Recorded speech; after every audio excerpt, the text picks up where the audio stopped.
Good evening. This is Peter Helland with Dr. E. Michael Jones on the show Israel. And what we're going to talk about tonight it would appear not to fit directly into the theme of our show Israel, which, to remind people, the word Israel is being used because the church has always thought of itself as the true Israel. But in today's world, Christian world, in America, a lot of times Christians think Israel is referring to the Jews in the Middle East exclusively. And that is a new theology that we hope to encourage people to look into and check out the history of that, because that creates a lot of confusion, and that our relationship with the Jews and the people in the Middle East has changed dramatically because of these new definitions. And a lot of our problems is because we've radically changed that relationship, which requires a strong balance. And Mike, you've written a book dealing with that, and the spirit of the revolutionary Jew. No, the Jewish revolutionary spirit. Jewish revolutionary spirit. But now, tonight, we are going to discuss the deaths of Theodore Hesburgh and Charlie Rice. And you've written an article here called The Funeral Orgies at Notre Dame, dealing with those two deaths. And so the subjects that come up here regarding those deaths don't impinge on that subject directly. But there are things that do touch on it. So, and it's your show, and you can do whatever you want. Right. And as I see where they do touch, I'll bring it up. In fact, if I can, and like you said, it's my show, so you really can't stop me. The scripture that I like to refer to tonight, that seems to me, for me, it touches on these themes. In 1 Timothy chapter 6, it says, "For the love of money is the root of all evil, which while some coveted after, they have erred from the faith, and pierced themselves through with many sorrows." And at the last two verses of chapter 6, it says, "O Timothy, keep that which is committed to thy trust, avoiding profane and vain babblings and oppositions of science falsely so called, which some professing have erred concerning the faith." Now, I see that some of the things we're going to talk about does affect, those scriptures do come to play in my mind. So, so can you kind of talk about the significance of Father Hesburgh and Charlie Rice dying within a day of each other, and what that means for the community here and for the world at large? Yeah, well, this is not the take of the mainstream media in South Bend, Indiana, which was basically covered Father Hesburgh's funeral to the exclusion of everything else. I chose the title Funeral Orgies because it's from Huck Finn. Huck Finn, the famous American novel. There was the King and the Duke. You remember at the end they come to the King and the Duke, and it turns out that the Duke starts talking, and he's always trying to impress people with his big words, and he starts talking about funeral orgies, and the king is upset, so he says to him, "It's not orgies, it's obsequies." He says that 3 times, and finally the Duke gets annoyed, and he says, "I say orgies not because it's the common term, because it ain't. Obsequies being the common term, but because orgies is the right term. Obsequies ain't used in England no more now. It's gone out. We say orgies now in England. Orgies is better because it means the thing you're after. More exact. It's a word that's made up out in the Greek, orgo, outside, open, abroad, and the Hebrew jesum, to plant, cover up, hence inter.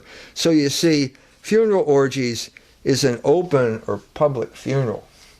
Well, we had funeral orgies here in South Bend, Indiana, for a whole week here with the death of Father Hesburgh, 97 years old, 150 honorary degrees, the Michael John Academic Freedom Award, the Medal of Congressional Medal. It's not given to him by Bill Clinton, and so on and so forth. And that's all we heard. But there's another view here. And that is that history is significant because God is the author of history. And so things happen in a way that I think historically we should take note of. Well, just for people that don't know, you've been in South Bend since 1979, and you have taken great interest in Notre Dame and some of the things that, some of the directions and some of the theories that Father Hesburgh operates on. Yeah, I've been writing about Notre Dame for about 30 some years now, and follow the whole trajectory. I have a book called "Is Notre Dame Still Catholic?" which is available if you go to culturewars.com, or it's available from Amazon too, I believe. Which is my 25 years of articles on Notre Dame and what's really happening at Notre Dame, because no one will tell you what's really happening at Notre Dame. Because you are a professor, taught at St. Mary's, and most professors at Notre Dame are not inclined to be whistleblowers, so to speak, right? No, I think that this lesson got learned early on when John Connaughton was a professor in the law school, got basically fired for objecting to experiments based on cell lines that were taken from aborted fetuses. And I think that I cover this in the book, but basically we came to a kind of crucial turning point in the late 70s, like right around when I arrived. It wasn't just Notre Dame, it was a crucial turning point for the entire world. And that's why I think history is important, because, as I said, God is the author of history, and I think what happened in 1979, which is the year I arrived, changed the world. Changed the world. So what was the big event in 79? February 79, the Ayatollah Khomeini arrives in Iran, in Tehran, and 3 million people are waiting for him at the airport, and the Shah has to flee into exile. And this is the turning point of human history. 4 months later, Pope John Paul II arrives in Warsaw and says a mass that attracts 1 million people in what is officially an atheistic country. And what you see here at this moment in 79 was basically a worldwide uprising against materialism. Soviet materialism in Poland and American materialism in Iran. So one was like a Christian materialism and the other one's an atheist. No, there's no such thing as Christian materialism. It was American materialism. And it was, in many ways, as history has shown, a more powerful materialism than the Soviet. They defeated the Soviet Union. And that was also the beginning of that. It was the beginning of the end of the Soviet Union. Because in April of 79, Jimmy Carter met with Zbig Brzezinski, who was still around calling the shots. And Zbig said, we need to start funding the Mujahideen in Afghanistan. This is 6 months before the Soviets invaded. America was there with their covert operations and CIA operations. And Jimmy Carter was the one responsible for it. No, we didn't know they were going to invade. That's a side note, but there was a pro-Soviet government there. The American Empire got involved with covert operations in '53 in Iran when they overthrew Mossadegh and put the Shah in power.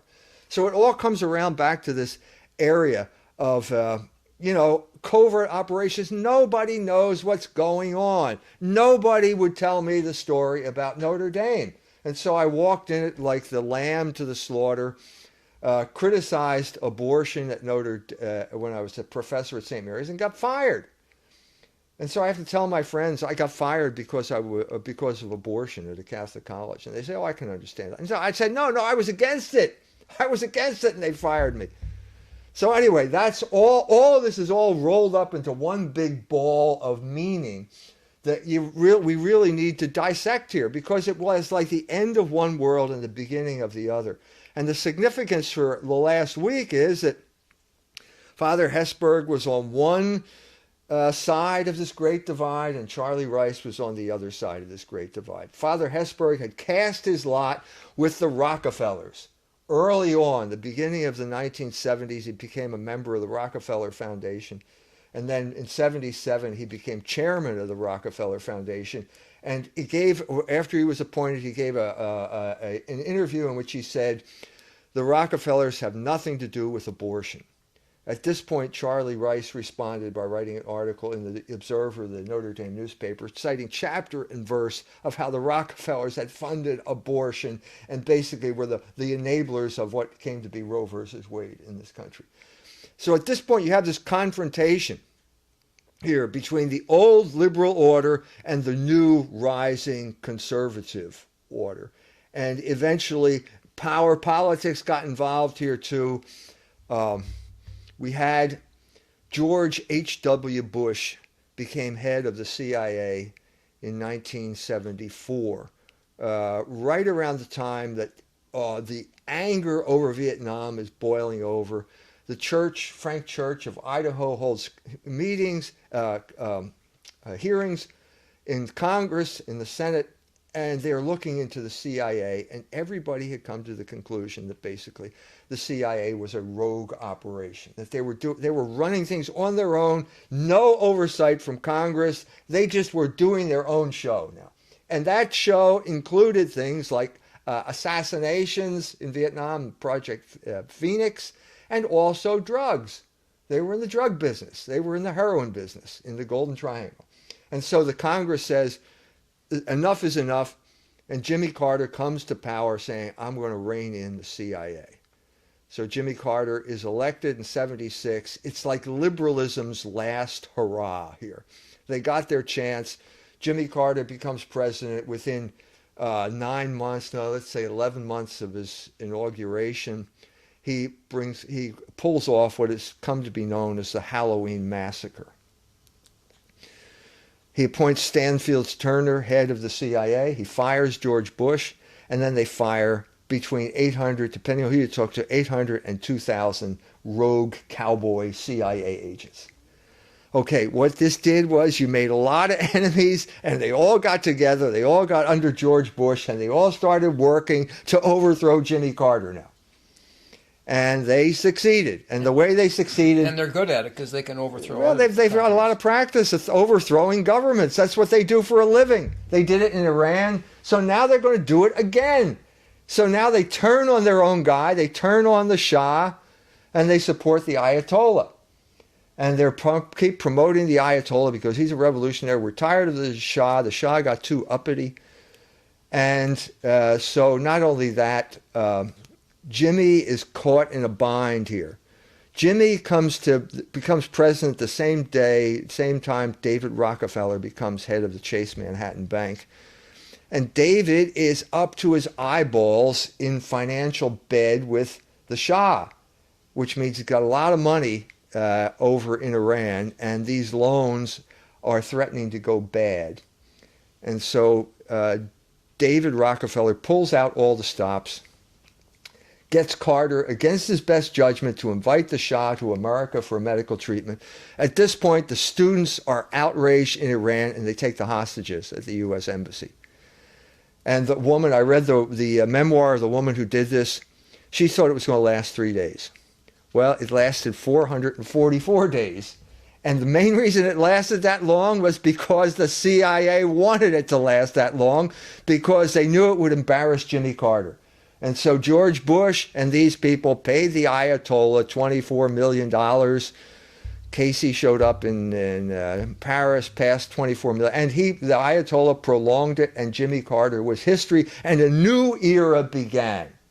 And this is when I arrive at St. Mary's College, right at the turning point, the end of one world, the beginning of another, the end of the liberal era, the end of the Rockefeller era, the beginning of the whatever you want to call it, the neoconservative era. Is there anybody that agrees with you on that analysis, that was a turning point?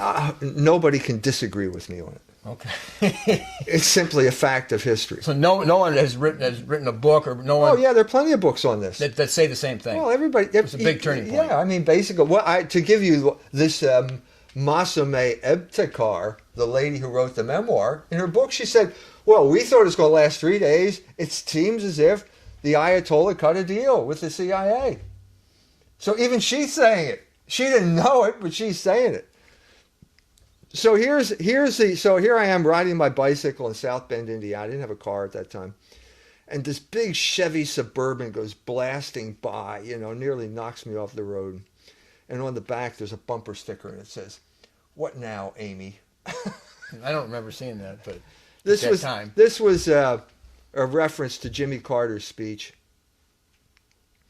where he turned to his daughter Amy and said, "What do you think's important?" And she said, "Nuclear proliferation." And so it was a big joke among the Republicans, because I think they had the sense he was going down. He was seen as a figure of mirth, and they ridiculed him for the speech he gave. It was called the Malaise Speech. Everybody was ridiculing him, and I think to be honest with you, everybody was sick to death of liberalism at this point, especially the Catholics, because they knew the liberals betrayed them. The liberals used social engineering to destroy their neighborhood, and Reagan understood their antipathy, and he basically appealed to the Catholics, and they became Reagan Democrats, and they voted Reagan into office. Reagan Republicans. Reagan Democrats, they were called, because they were basically Democrats, but they voted for Reagan again, because the Democratic Party had turned on them in '72 with George McGovern. It became the party of abortion and gay rights and so on and so forth, which is what it is today. So there's Hesburgh on one side, Charlie Rice on the other. Charlie exposes Hesburgh as an agent of the Rockefellers, and suddenly the line goes dead. Nothing else happens. And the Republicans take power, and it turns out now, in hindsight, I think it's safe to say that one group of criminals got succeeded by a bigger group of criminals. I mean, this is not an exact, I hate to use, hyperbole here, but it just so happens that last week, Dick Cheney, Donald Rumsfeld, and George W. Bush have been indicted in Germany for war crimes. I didn't know that. Yeah, they've been indicted. So if they show up in Germany, they're going to be arrested. But the problem is, Charlie, in a sense, had the right side as far as some of those issues, and then but then he lined himself up unwittingly. Well, what happened? How did Reagan get all these Catholics to vote for him? He said he was going to do something about abortion. Well, has anything happened on abortion? Maybe I missed it. It's been 40-some years now. I'm still waiting for the Republicans to do something on abortion. There are probably still Catholics out there, maybe even watching this show, who still think that if they pull the Republican lever, abortion is going to be made illegal. Well, maybe they believe in the tooth fairy, too, because they're about on the same level of credibility. Republican pro-life is about as credible as the tooth fairy, as far as I'm concerned. I know you believe in the tooth fairy, but I mean... I did.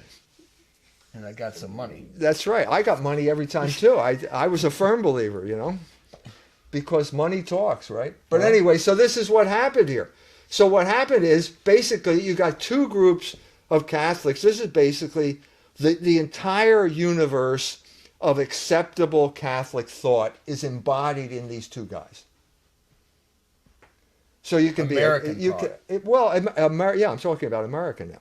And basically what I'm saying here is that you can be a Catholic Democrat or you can be a Catholic Republican, but that's all you can do. That's all you can do.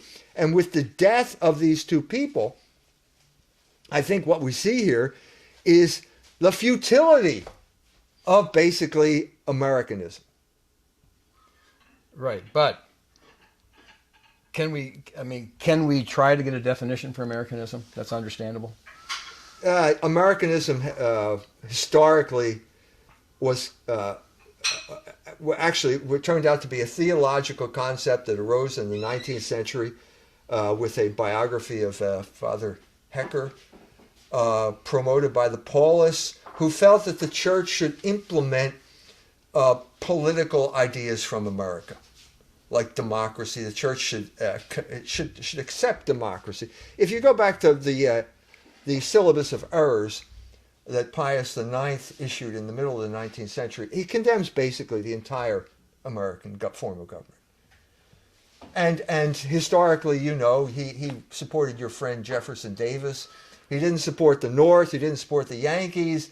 He had the basically classic European continental view of England as an enemy of the Catholic Church. And since America was an English colony, America was also an enemy of the Catholic Church, even though lots of Catholics emigrated there. And so these Catholics go there, especially the Irish, feel under pressure to kind of get with the program. And so the Irish were notorious assimilators, notorious Americanists who would always support the American agenda, thought the American Constitution was written by God, divine inspiration, inspired these people. This is the type of stuff we're talking about. And I think it's important as we to jump in with Theodore Hesburgh at Notre Dame to know the past, where William Tecumseh Sherman gave the commencement address, 1865. Yeah, another war criminal.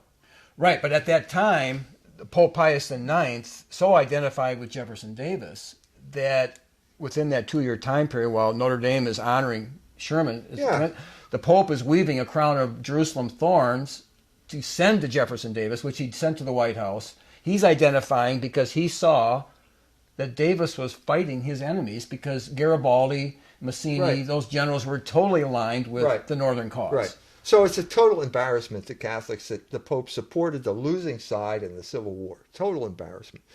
But we're talking about, if you go back to, I was at the I believe it was the 120th, 150th anniversary of Sacred Heart Basilica, the founding of Sacred. Well, who was there to celebrate? They were Americanists from start to finish. Bishops like John Ireland, other bishops, all in this line, who just, first of all, were totally beholden, thought that America was the promised land, and thought that the church should simply fit itself in and do whatever was necessary. And that's pretty much what happened. The Irish got into a huge battle with the Germans. John Ireland hated Germans, called the bishop, the distinguished Catholic university theologian Hensley, called him a beer-guzzling Dutchman. He was a teetotaler. Ireland was a teetotaler. He hated Germans in places like Milwaukee because they drank so much beer. And it was a bad example for the Irish. But anyway, that battle got fought. The Germans were defeated. The Germans wanted ethnic parishes. They wanted their own language in the parish. And the Irish worked against this consistently. They were flaming Americans for the most part. And so as a result, the Hesburgh sort of inherited this from Notre Dame, which has always been an Americanist bastion, a bastion of assimilation, where you go there as a Catholic and you learn how to be a successful American, and basically how to censor the gospel in order to promote your career and still come off looking good. You were there, you know what it's like. Yeah, I can give you a different story. I started there before they had girls. So that's right. Shows you how old you are. That's my claim.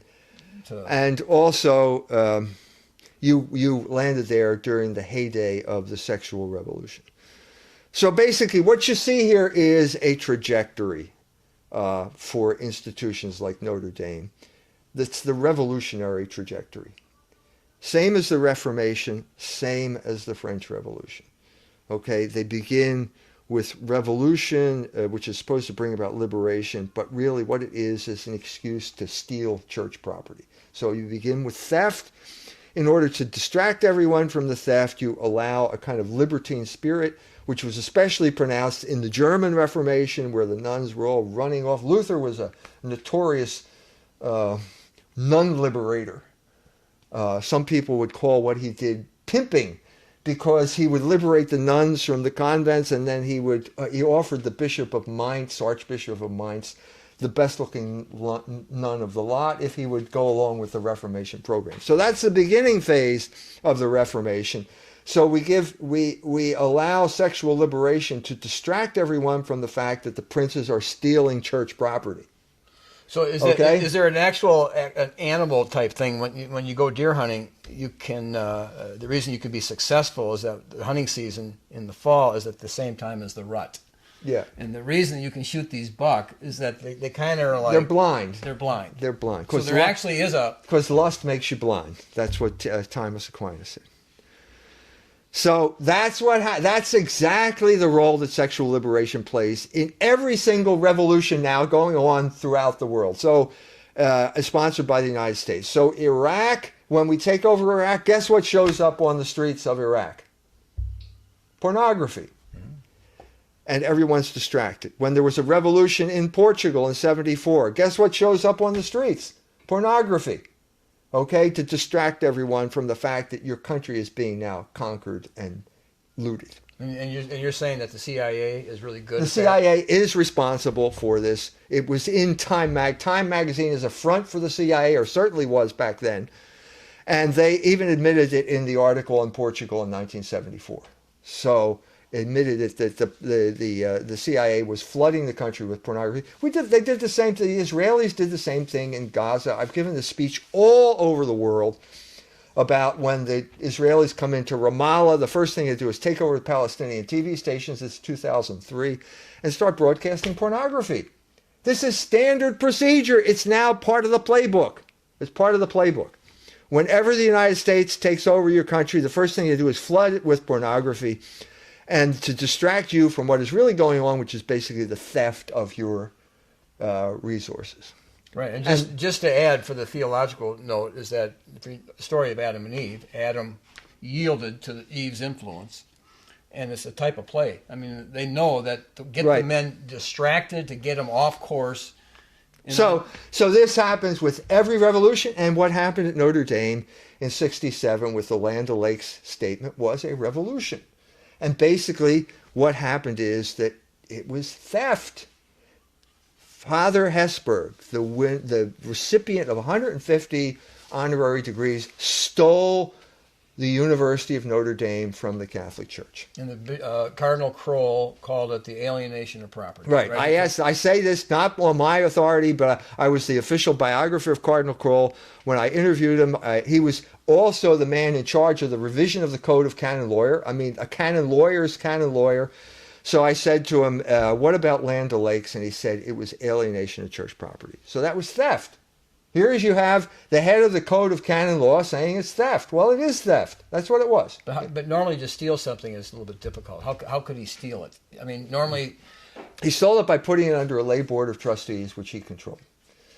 So if you're going to steal something big. Don't rob a convenience store. You'll go to jail. Steal an entire country. Steal a university. Steal all of the property of the Catholic Church in England, and you'll be knighted for it. People will speak of you as in adulatory terms. So if you're going to be a thief, be a big-time thief. And that's what Father Hesburgh was. He was a big-time thief. He stole Notre Dame from the Catholic Church. And that's why he was rewarded so lavishly by all of the people he served so obsequiously, like the Rockefellers. But what he did, though, he didn't do it on his own. I mean, there had to have been like a whole movement that he was part of, right? I mean, you're right. There was the movement was basically 20th century Americanism, given new energy by the Vatican Council, and also by the work of John Courtney Murray, the Jesuit who was the architect of, tried to change the church's teaching on church-state relations. Basically every American bishop, cardinal was embarrassed by the traditional teaching of the church on church-state relations, which said basically that error has no right. And so the example would be Spain. Spain is an officially Catholic country. Protestant ministers show up from America, and they want to start proselytizing among the population and want to build Protestant churches, and the government says, sorry, you're not allowed to do that here. And they complain to the American government, and then the American government starts putting pressure on them. You got to let these people in. Well, the Protestant missionaries are the avant-garde of revolution to destroy your country. This is not something new. They did this in South America. This is the whole source of all these sects in South America. This is what they were doing, and the American bishops were embarrassed by it. They had become so Americanist that they couldn't defend the church's teaching anymore, which is basically that error has no rights. I understand your sincere convictions, but you're objectively wrong, and because you're objectively wrong, we're not going to give you a license to subvert the faith of the Spanish people. Sorry. We're not going to persecute you, but that doesn't mean you have a license to take over our culture. And that became the issue. Claire Booth Luce, the wife of the publisher of Time magazine, which was a CIA front at this point, became ambassador to Italy, largely because of his influence, and she was promoting these Protestant sects against the very Catholic Church that she had converted to and belonged to. Well, like in England, the Catholic Toleration Act, 1829, up till that point, you were not allowed to propagate the Catholic faith in England. Right. Right. So it's not unusual that countries do that. No. So there was a huge, and so I'm saying here that this prepared the way. So the actual chain of events is there's a 10-year battle at Catholic U for Charles Curran. He's teaching heresy. He's promoting birth control, which was the big issue at this point. The Rockefellers are paying Notre Dame at this time to hold secret conferences to undermine the church's teaching on contraception. Well, Curran came. I remember the time Curran came to Notre Dame, I think. That was later. This is secret. These are. I'm saying the word secret because I went to the archives. I read the instructions that Notre Dame got from the Rockefellers, and they said we got to keep it secret because we don't want the bishop to know. So they had these secret meetings, and then in '65, spring of '65, they issue a statement saying the church theologians, 20-some theologians, whatever it was, issue a statement saying, we no longer feel that the church's teaching on contraception is persuasive. And you're thinking, wow, these are Catholic theologians saying this. They must have spent all night praying about it. Well, what it is, it's Rockefeller money that basically suborned these people and basically got them to attack the church that they were supposedly representing. Hesburgh orchestrated that. And then he took the John D. Rockefeller to Rome, and he organized a private audience between John D. Rockefeller and Pope Paul VI. And at this meeting, Rockefeller volunteered to write the Pope's birth control encyclical for him. Shows you what a decent guy he was, you know?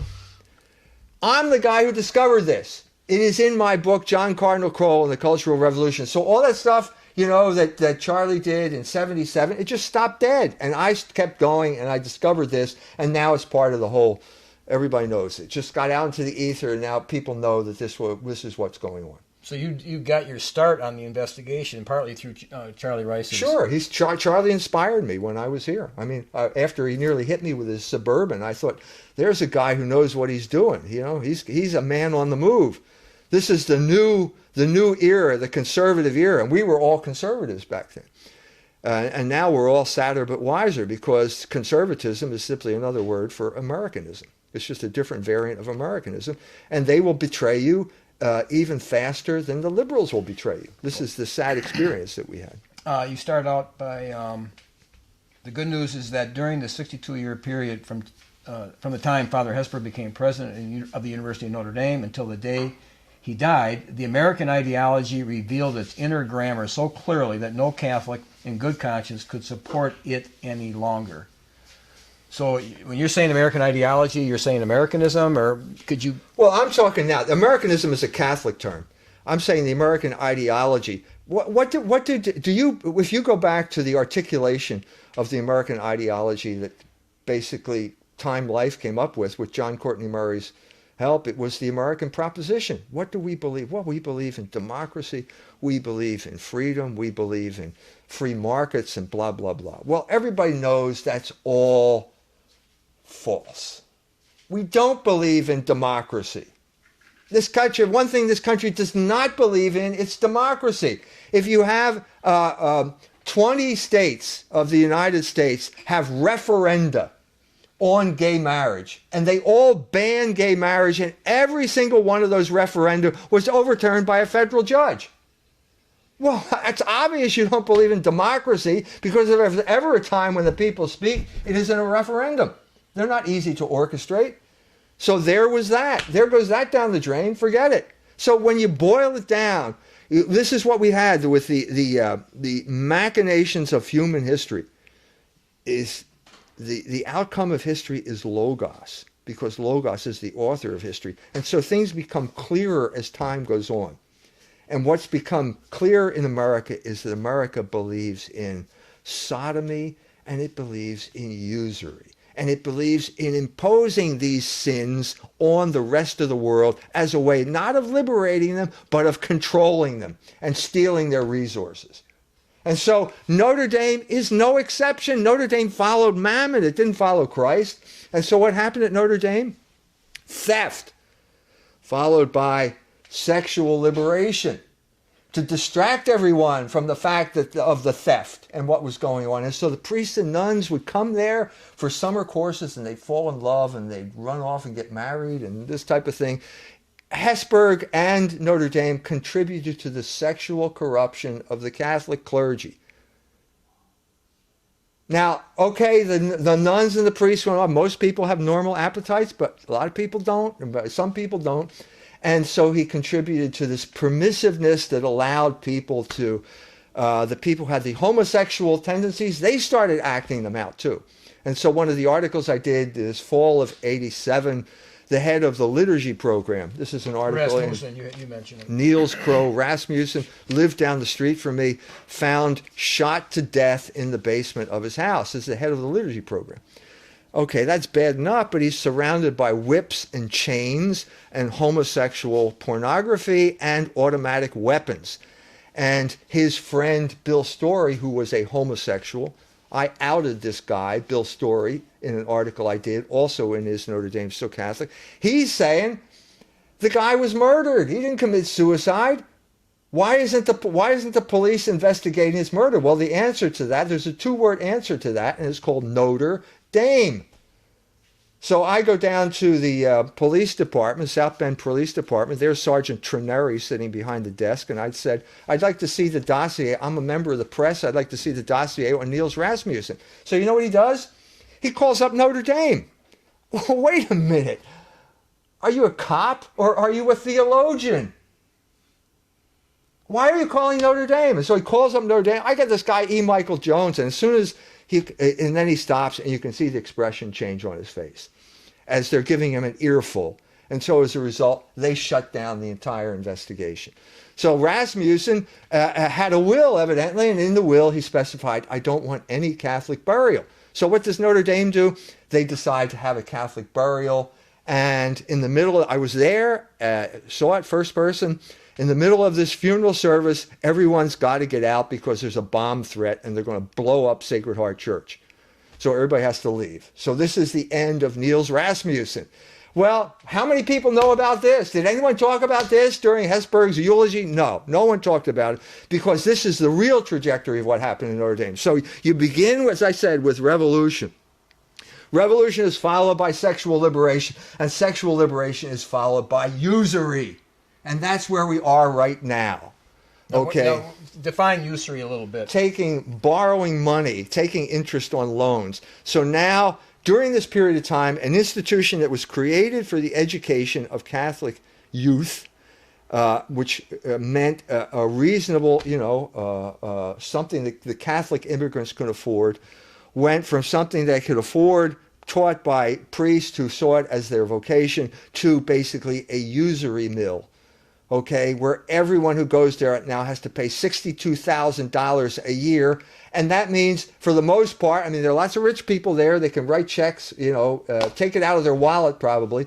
But it means for the overwhelming majority of the Catholic population, they have to go into ruinous debt in order to get an education. Well, that's what I mean by usury. There is the argument that they can get grants and they can get... Yes. So we'll kick it down. So it's like a car, okay? We're going to we'll dicker with the car salesman, and you get the price down to $40,000. Let's say it's $40,000 a year. That's still ruinous debt for these people, these poor people. Now, when I started, I believe it was $4,400, 1970. So... that is so disproportional. It's completely just, there's no, the only explanation for that type of stratospheric rise is usury. Because whenever you get leverage, whenever you can borrow money, the price goes through the roof. Same thing happened with housing. Same thing happened with medical care. Once you get borrowed money into this whole thing, the price takes off and there's no stopping it. Well, your book on the Revolutionary Jew, I mean, I've read Martin Luther's book, he wrote at the end of his life, The Jews and Their Lies. He's talking about lying about Scripture, but he's also talking about the usury is just devastating. I mean, so it is devastating. What's the history of this usury that the church should have been more aware of? Well, the church was aware of it, and in the Middle Ages, Christians were not allowed to take interest on loans, but they wanted to get around it, so they brought Jews in. And all the Italian city-states, like Florence is the example I give in Barren Metal. When Florence stopped paying decent wages, they brought the Jews in so that the worker could borrow money. The exact same thing happened in the United States in 1973. Wages started going up at the same time that the credit card comes in, and people have the illusion that they have money when all they're doing is going deeper and deeper into debt. The same thing happened at Notre Dame. So you have the same trajectory here in every revolution, whether it's the Reformation, the French Revolution, or the Land O'Lakes. Okay, what begins as liberation becomes defined sexually, and that's to distract everyone from the fact that now everyone is in bondage to the usurers. That's the net result of Notre Dame that nobody wants to discuss here. But Notre Dame has, you wrote, when Father Hesburgh started, it was like they had 35 million. No, they had 9 million. 9 million in their endowment, and when he just died, they're up to 11 billion. 11 billion. So they're not in debt.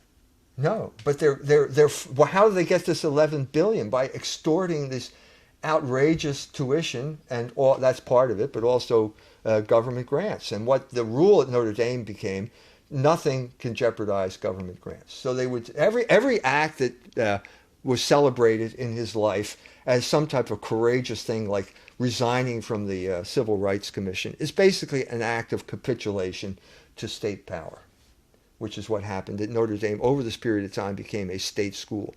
And so they go great lengths to try and justify their capitulation. So the first thing that President Jenkins does when he becomes president is he writes a treatise on academic freedom. And the treatise invariably justifies the status quo. So the big issue then is the vagina monologue. So he says, we're going to permit the vagina monologues. Well, that's social engineering. Everybody knows what that is. That's to corrupt the morals of women. That's to destroy their modesty by having them chant dirty words and stuff like that.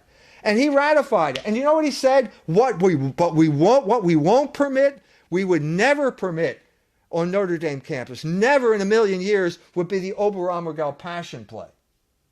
Now, who are you trying to kid? Who are you trying to kid here? This is a joke. Obergau, the Obergau Passion Play. Oberammergau Passion Play is from the Gospels. I mean, basically, they're readings. It's a passion play. It's a reenactment of the passion of Jesus Christ. And they're not going to permit it. Well, why is that? Well, the Jews don't like it. The Jews have waged war on Oberammergau for decades, and they finally succeeded. Well, that's what you're telling us. You're telling us whoever's rich and powerful, whoever's in charge, we will do their bidding and we'll be willing to sacrifice any amount of Catholic patrimony. We'll be able to we'll throw that overboard just to have curry favor with the rich and the powerful. No, maybe we can. My dad died January 4th, and he just loved having his Navy hat, the Navy insignia, and the Notre Dame insignia, and that's what we had in his coffin. But what's the connection? Because we see the debt. That's when Father Hesburgh comes in. The Navy became big at Notre Dame, World War II. Right. And that's when we see this war. We see the debt rising like crazy. How does that? Well, the Navy saved Notre Dame because during World War II there were no students, and so they would have gone out of business.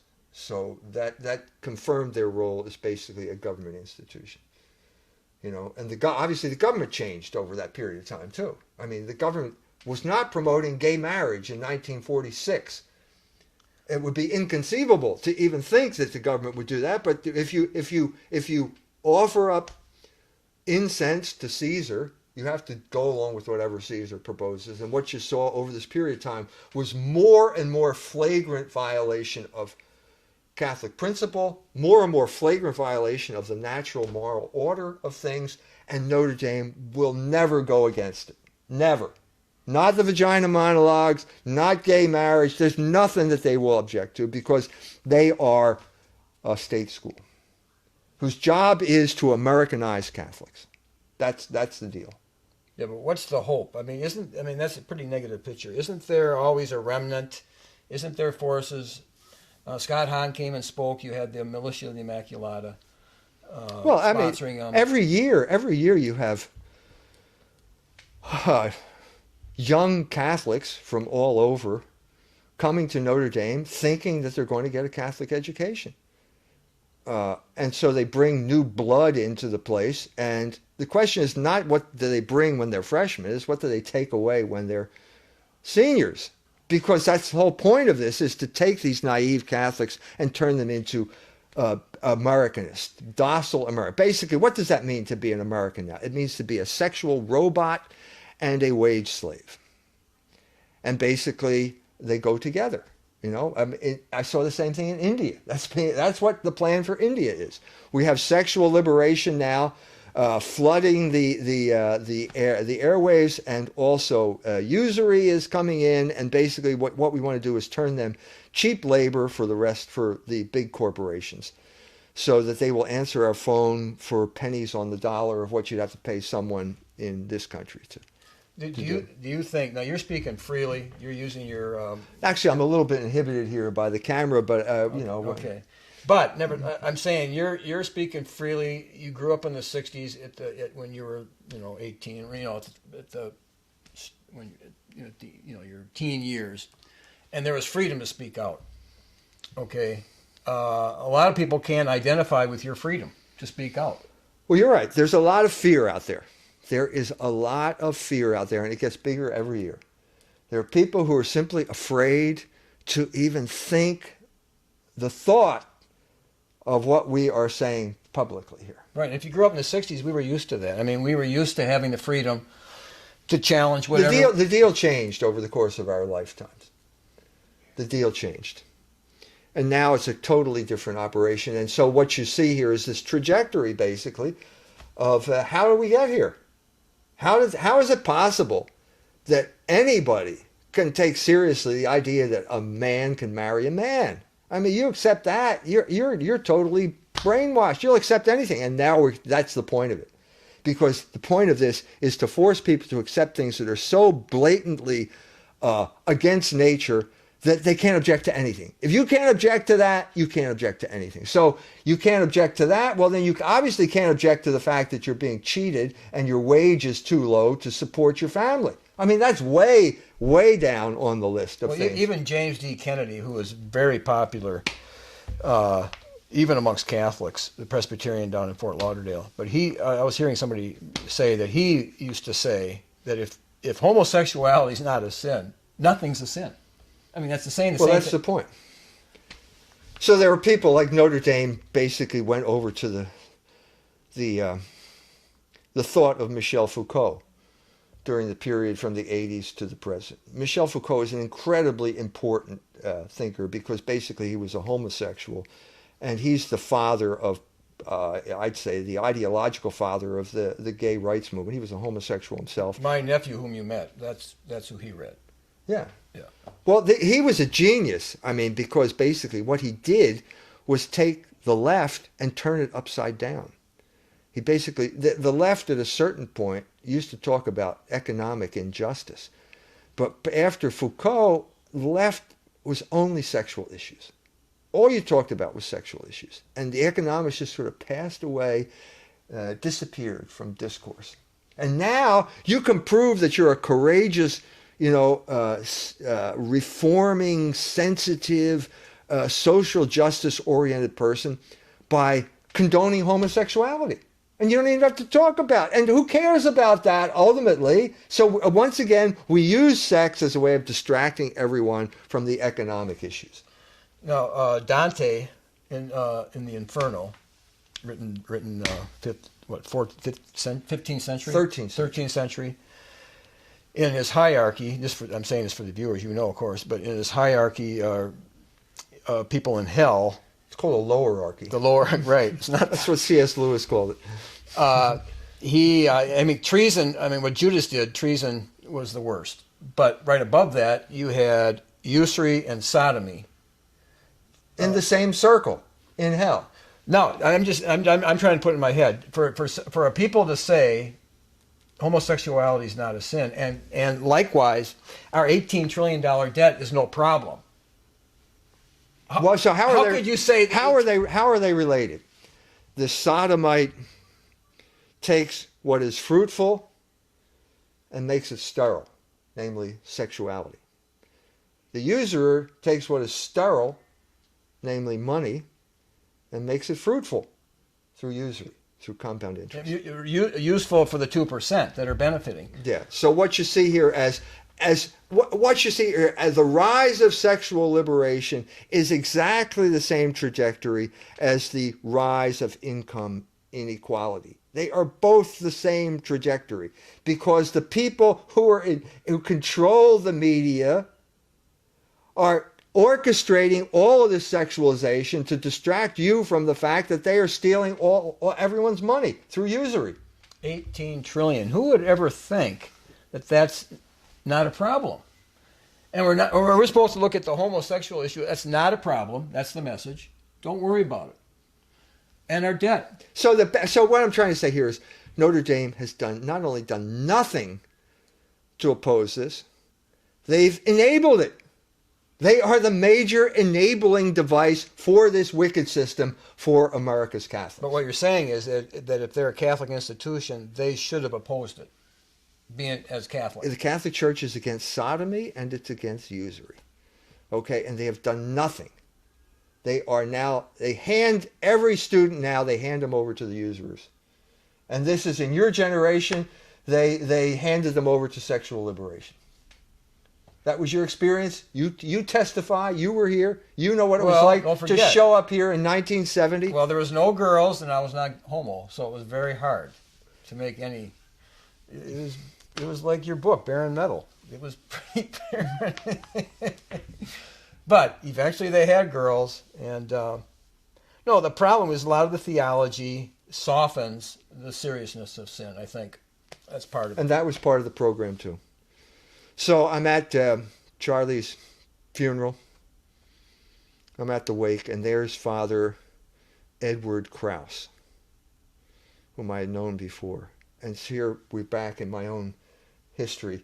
Father Krause got fired from St. Mary's the same time I got fired from St. Mary's. Right. Now, Father Krause is the son of Moose Krause, who everybody knew when I was in school was a legend. He was the icon. He's actually, there's a statue of him there, sitting on a bench.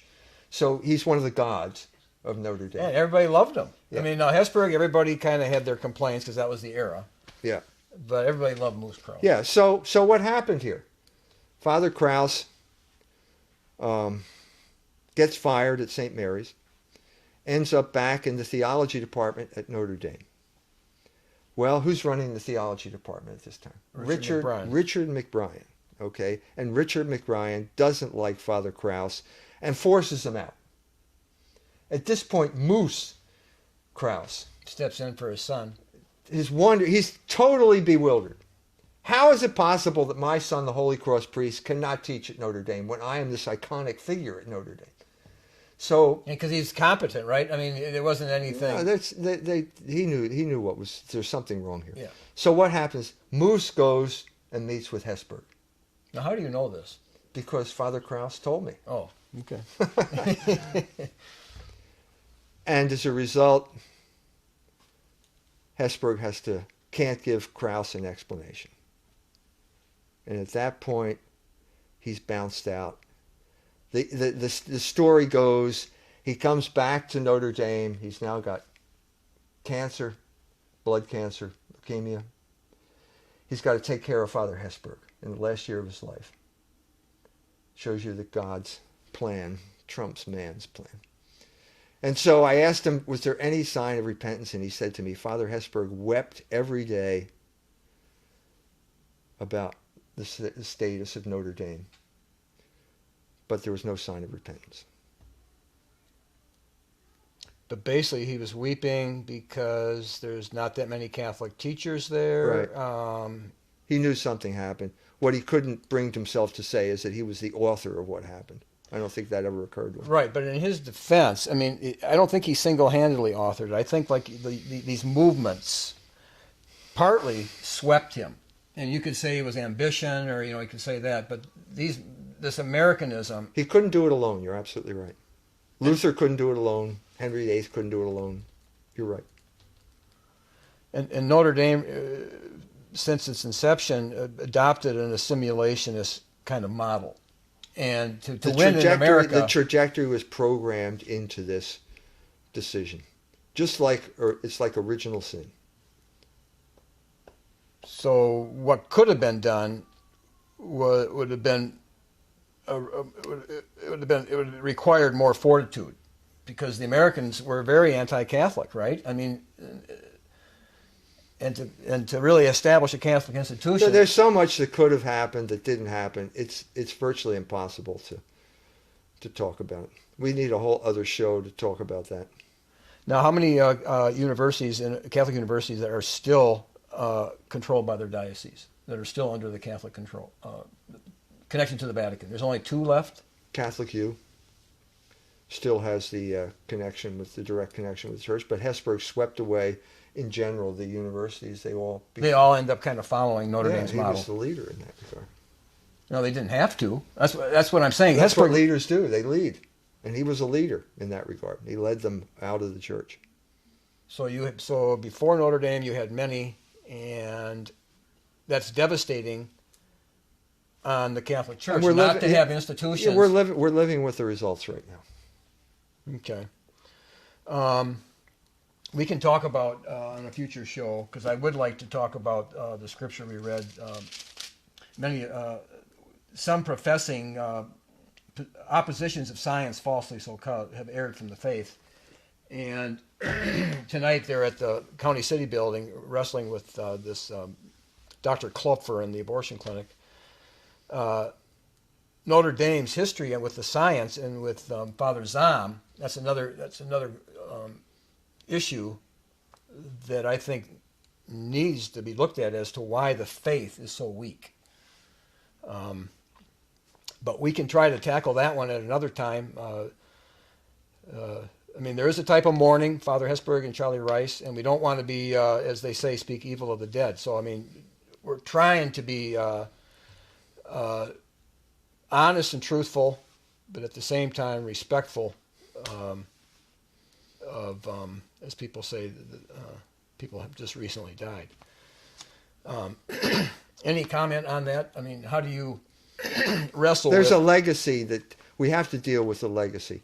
This is not a question of their personalities. They created a world that nobody understands, and that's what we have to dissect here tonight. Right. So truth is so important. It says in John, "I delight to see that my children walk in the truth."